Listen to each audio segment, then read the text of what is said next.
1, 2, 3, 4 buts en cet après-midi du 15 janvier 2011.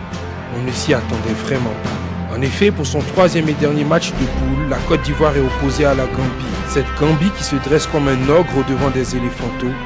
D'une part, à cause de leur physique qui s'apparente aux catégories supérieures, et d'autre part, parce que ce pays a eu pour coutume depuis un certain temps de battre la Côte d'Ivoire à chaque fois. Flashback sur le début de cette journée. N'ayant pu le faire la veille, les éléphantaux sont allés effectuer leur mise en place ce samedi matin aux alentours de 10 h, en lieu et place de la traditionnelle marche. Retour au Alpha Palace de Kigali, dans la salle servant à la restauration du groupe, pour écouter les consignes du jour et ensuite prendre le repas.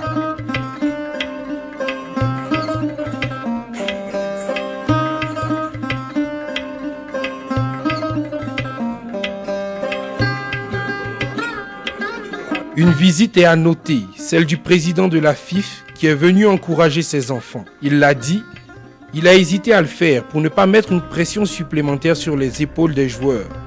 Mais il s'est finalement résolu à venir leur témoigner tout son soutien. Quand c'est comme ça, on met la pression sur les athlètes.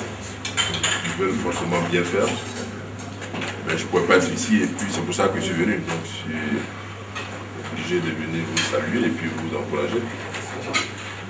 C'est un match de football comme tout autre. On a toujours l'habitude, nous les Ivoiriens, d'être dans des situations inconfortables.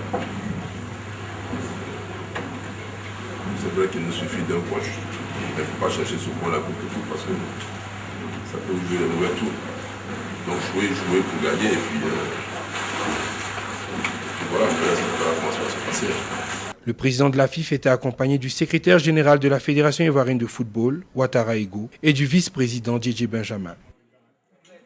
Le repas consommé, le groupe monte retrouver leurs chambres respectives avant le départ pour le stade, prévu pour 13 h 30. Nous vous l'avions déjà dit, les Gambiens, nos adversaires du jour, sont logés dans le même hôtel. Et c'est presque ensemble que nous prenons la route du stade régional de Kigali.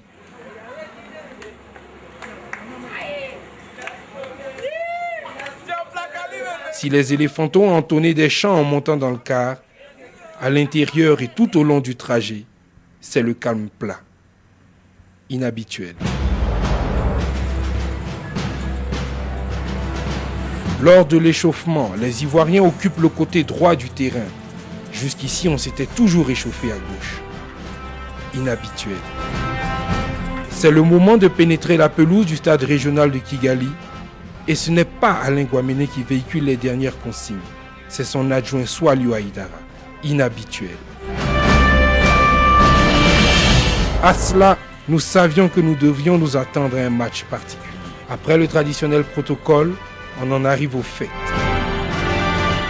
Le match débute pied au plancher. Les Ivoiriens sont étonnants de maîtrise face à la force physique gambienne. Le ballon est pour les blancs et verts et c'est logiquement que dès la 12e minute, Djarassou Badrissa ouvre le score sur un centre de Lago Ange Lionel. Le jeu s'est quelque peu équilibré par la suite et les assauts gambiens restent sans résultat. 44e minute, juste avant la mi-temps, c'est le moment que choisit Kwasi Evrard, le porteur du dossard 7, pour ouvrir son compteur but après un contre rondement mené par le même Djarassou Badrissa. 2-0. C'est la première fois depuis le début de cette compétition que les Ivoiriens atteignent la pause en étant en avance. Inhabituel. Et tout cela sous le regard bienveillant de son Excellence M. Jacques Anouma, président de la FIF et membre du comité exécutif de la CAF. Les autres membres de la délégation ivoirienne sont là aussi. C'est pas tout, il va falloir réussir à garder cette avance toute la seconde période. Pas d'inquiétude à avoir, semblent nous dire les gamins de Guaméné. Ils affichent la même sérénité qu'en début de partie. Et dès la 61e minute, Lago, le numéro 11 de la Côte d'Ivoire, envoie le ballon une fois de plus au fond des filets gambiens. Sans doute qu'il estimait que le ballon avait trop rôdé dans les 18 mètres adverses.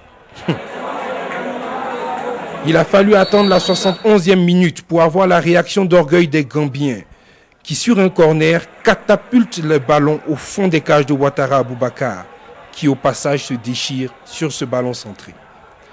3-1 donc. Quelques minutes avant, le joker de luxe du 11 ivoirien fait son entrée. Bédi Guy Stéphane entre en jeu. Et comme si sa présence était un aimant à pénalty, les Gambiens en concèdent un. Un défenseur décide de se mettre au volley-ball en dégageant d'une manchette un ballon lobé de Kwasi Evrard qui finissait sa course de toutes les manières dans les filets gambiens. Et qui est le préposé à l'exécution? Le même Bédi. Tir, but, 4-1, quatrième but personnel pour le numéro 12 ivoirien. Le match est plié. Joie dans le camp ivoirien.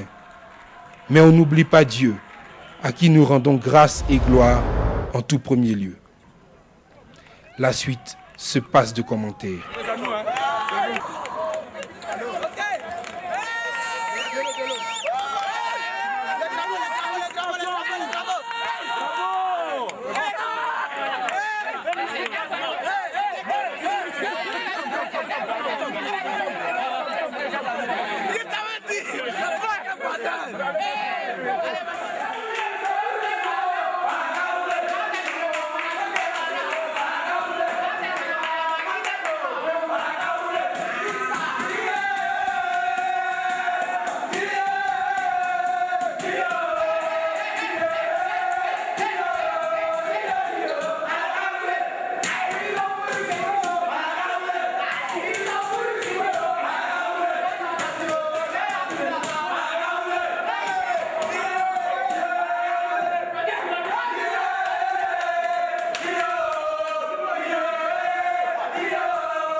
Le président de la FIFA félicite les acteurs. Ça y est, ça a été moins compliqué qu'on ne le croyait. Nous sommes en demi-finale et en Coupe du Monde, excusez du peu. Ça fait 6 ans que la Côte d'Ivoire n'avait plus atteint ce niveau. Waouh!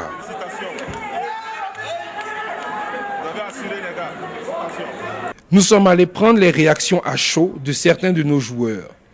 C'est beaucoup de joie, mais aussi de lucidité. Alors, Angbans, ça y est, vous êtes qualifié pour votre première Coupe du Monde. Comment est-ce que vous vous sentez? Bon, on est satisfait. Bon, on a suivi,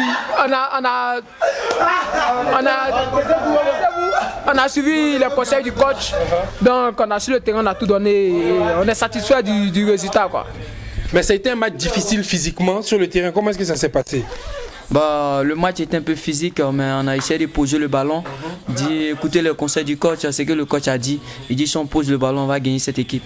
Donc on a essayé, on a posé le ballon et Dieu a ouvert les portes pour nous.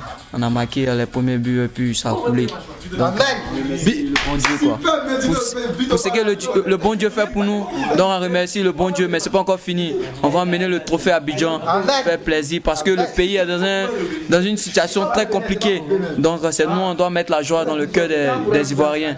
Donc on prie toujours le bon Dieu n'a qu'à nous aider pour mettre la joie dans le cœur des Ivoiriens. Donc c'est ça. Super le dino.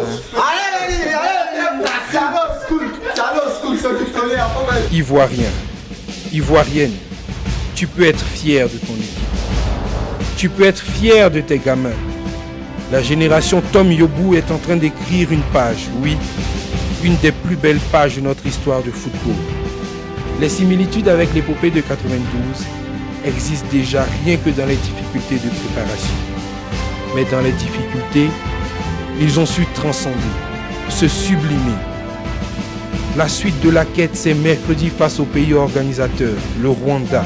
Ils continueront de bosser dur, dans la sérénité, et de compter sur l'Europe, sur lequel ils s'appuient. Dieu lui-même, gageant de sa fidélité. N'est-ce pas, coach? Tout ce qu'on fait, c'est par Jésus, ça passe. Aujourd'hui, je peux vous dire, nous sommes reconnaissants tout simplement. On dit merci.